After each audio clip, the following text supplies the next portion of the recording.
Казани молодогвардейцы организовали патриотический флешмоб. Школьники и студенты выстроили фразу «Крым наш» и огромный флаг страны. Большое такое событие, большой праздник.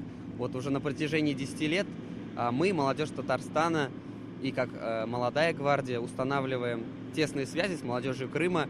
У нас есть проект по линии молодой гвардии, который называется «Крымский мост».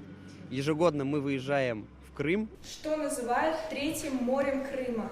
В школах республики сегодня Крыму и юбилейной дате посвящены уроки о важном. В 18-й Казанской гимназии провели викторину с вопросами об истории полуострова и рассказали о событиях весны 2014 года. Значимость изучения этой темы для детей огромная. Это и есть основа патриотического воспитания, любви к родине. Юбилею Крымской весны в этом году посвятили сборы «Авангард» для юношей 10 классов. По всей стране инициатором подобных сборов стал Владимир Путин. Крым – наша земля замечательная, которая всегда была Россией. И вот произошло соединение. Я помню те 10 лет, как это наш народ, Россия, торжествовал этому. За 5 дней опытные инструкторы научат старшеклассников основам военной службы. В том числе будут занятия по управлению беспилотниками и уроки об истории Крыма.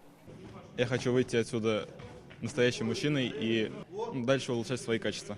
Я считаю, что каждый мужчина обязан пройти военную подготовку, так как я могу точно сказать, что это можно сказать как семейная традиция. Все эти 10 лет Татарстан активно поддерживает крымчан. Наши специалисты ремонтировали социальные объекты и строили Крымский мост. Республика помогает готовить для Крыма управленческие кадры. Полуостров принимает у себя на отдых детей республики. Между Татарстаном и Крымом растет и товарооборот. Он уже превышает 2 миллиарда рублей. Сегодня между регионами Крым, Севастополь и Республикой выстроены тесные деловые отношения.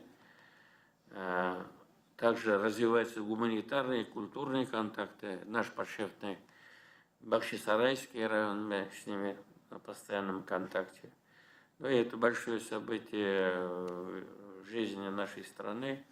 И я всех нас поздравляю с этим событием, тем более Республика Татарстан в рамках вот этих процессов в 2014 году принимала активное участие. Как подчеркивает крымско-татарстанское сотрудничество, будет дальше крепнуть, развиваться и воплощаться в конкретных результатах.